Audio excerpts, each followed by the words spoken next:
ಯಾವ ಮಟ್ಟಕ್ಕೆ ಹೋಗ್ತಾರೆ, ಯಾವ ಮಟ್ಟದಲ್ಲಿ ದೇಶದ ವಿರುದ್ಧವಾಗಿ ನಡ್ಕೊಳ್ತಾರೆ ಇಲ್ಲಿರುವಂತಹ ನಾಯಕರುಗಳು ಅನ್ನೋದಕ್ಕೆ ಇದು ಮತ್ತೊಂದು ಎಕ್ಸಾಂಪಲ್ ಅಂತ ಕಾಣಿಸುತ್ತೆ. ಸಂಸತ್ ಭವನದಲ್ಲಿ ಅಸಾವುದ್ದೀನ್ ಓವೈಸಿ ಒಂದು ವಿವಾದಾತ್ಮಕ ಘೋಷಣೆಯನ್ನ ಕೂಗಿದ್ದಾರೆ. ಪ್ರಮಾಣ ವಚನ ಸ್ವೀಕಾರ ವೇಳೆ ಜೈ ಪ್ಯಾಲೆಸ್ತಾನ್ ಅನ್ನುವಂತಹ ಘೋಷಣೆಯನ್ನ ಕೂಗಿದ್ದಾರೆ. ಜೈ ಭೀಮ್, ಓಕೆ, ಆದ್ರೆ ಜೈ ಪ್ಯಾಲೆಸ್ತೀನ್ ಅಂತ ಘೋಷಣೆ ಕೊಟ್ಟಿರೋದು ಯಾಕೆ?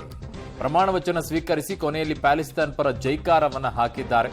ಸೊ ಅಸಾವುದ್ದೀನ್ ಓವೈಸಿ AIMIM ಸಂಸದರು. ಈ ವಿಚಾರದಲ್ಲಿ ಸ್ಪೀಕರ್ ಅವರೇನು ಕ್ರಮ ತಗೊಳ್ಳಿಲ್ವಾ? ಈ ರೀತಿಯಾಗಿ ಘೋಷಣೆ ಯಾಕೆ ಕೂಗಿದ್ರು ನೋಡಿ ಏನ್ ಹೇಳಿದ್ದಾರೆ.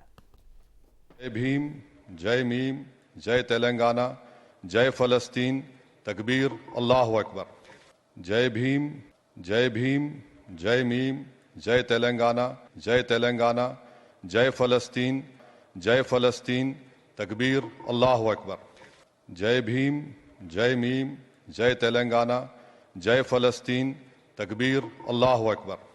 जय भीम, जय भीम, जय मीम, जय तेलंगाना, जय फलस्तीन, तकबीर, अल्लाहु अकबर. ಸೊ ಅಲ್ಲಿ ಪ್ಯಾಲೆಸ್ತಾನ್ ವಿಚಾರದಲ್ಲಿ ಒಂದಿಷ್ಟು ಗಲಾಟೆ ಆಗ್ತಾ ಇದೆ. ಭಾರತದ ಮುಸ್ಲಿಮರು ಆ ವಿಚಾರದಲ್ಲಿ ಧ್ವನಿ ಎತ್ತಿದ್ದಾರೆ. ಅವರಿಗೆ ನ್ಯಾಯ ಕೊಡಿಸೋದ್ರಲ್ಲಿ ದೇಶ ಒಂದಿಷ್ಟು ಹೆಜ್ಜೆಯನ್ನು ಇಡಬೇಕು ಅನ್ನುವಂಥದ್ದು ಬಹಳ ಕೂಗು ಕೇಳಿ ಬರ್ತಾ ಇದೆ. ಬಟ್ ಅದನ್ನ ಪಾರ್ಲಿಮೆಂಟ್ ಒಳಗಡೆ ನೀವು ಹೇಳುವಂಥದ್ದು ಏನಿದೆ? ಅದನ್ನ ಏನಕ್ಕೆ ಇವೆಲ್ಲ ಬೇಕು? ಸುಮ್ಮನೆ ಮೈ ಮೇಲೆ ಎಳ್ಕೊಂಡು ವಿವಾದಗಳನ್ನೇ ಎಳ್ಕೊಳ್ಳೋದು.